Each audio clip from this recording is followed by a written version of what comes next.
Hello everyone, this is Matt Parry from MPTC Tennis. So today's video is going to be on a phrase that I use a lot whilst I'm teaching people to play tennis. And my partner Sarah, who is a really high level horse riding instructor, was asking me this question the other day, and it really made me think about doing this as a video. And she said to me, do you ever find yourself when you're teaching saying the same phrases over and over again, so much so that they become a little bit annoying to yourself? And I was thinking, yeah, I do, and it's not what you'd expect. I mean, yeah, I shout ready, position, split, step, unit turn, all the generic tennis terms out all the time, but the one that really came to mind to me was margin for error. And I think there's probably not a individual lesson or a group session that goes by where I don't say that phrase to somebody. And what I want to do to start off with is I want to give you the meaning of the word margin for error. And I just want to sort of put a disclaimer out there, because on a previous video that I did, I got a little bit of kickback from a certain individual who was sort of calling me out on maybe not teaching in what he felt was the right way. And my comeback to this individual was, there's a lot of time when you're teaching people that do not understand your subject as well as you, that you use terms that are probably factually incorrect, or teaching methods that are factually incorrect, but actually help the person develop as a player because it gives them the right mindset. You know, I use the example a lot of brushing up the ball to create topspin, and we know as high level tennis players this is not what we do. However, when you're teaching a 6-year-old girl or boy to play tennis, saying compress the ball and roll your forearm is just not an option.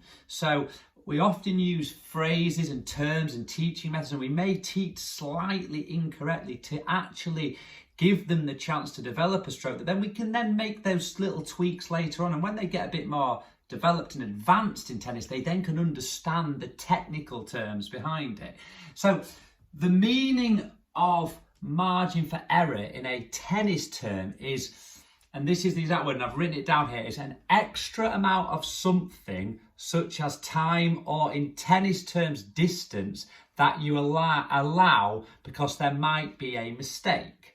So how do we apply this in tennis? Well, if you think about it, the margins for error in tennis are, number one, the net. So if we hit the ball too low over the net, we have a very low margin for error. So you might hit a few fantastic shots that skim the net by this much, but more times than not, that ball is going to go in the net. So what we do is we hit higher over the net, which creates a greater margin for mistakes or errors for hitting into the net.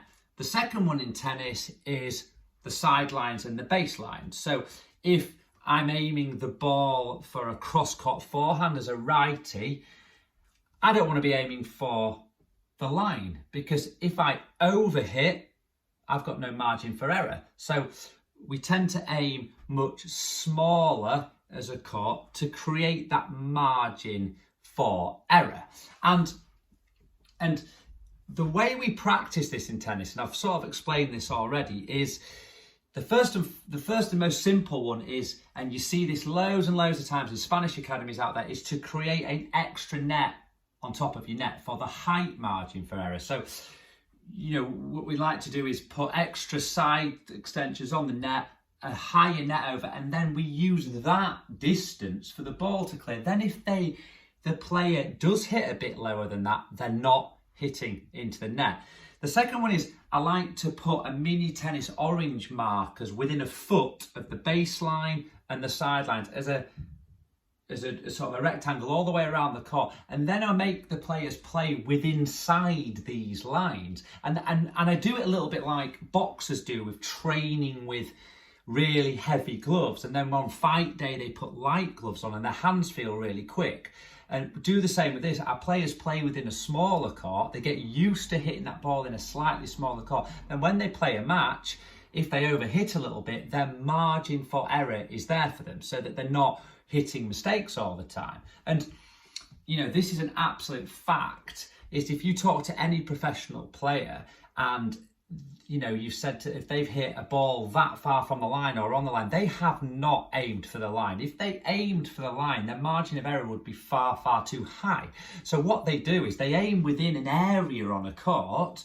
They might have they might be going cross court or down the line, and they know the rough area they want, but they keep a margin for error on the net first and foremost, and the sideline and the baseline. And if they then hit the ball a little bit too well, they've got that little bit of margin for error on their shots. So it's such a massively important part of tennis. And the reason I brought up the guy calling me out on my coaching things in one of my other YouTube videos is, if you look up the term margin for error, it's not actually a technical term used for tennis. It's a term used for in science for margin of error in outcomes when you're doing experiments, with percentages. And actually, it's not that relevant to tennis, but we use the term margin for error for, as a generic tennis term, so people do not hit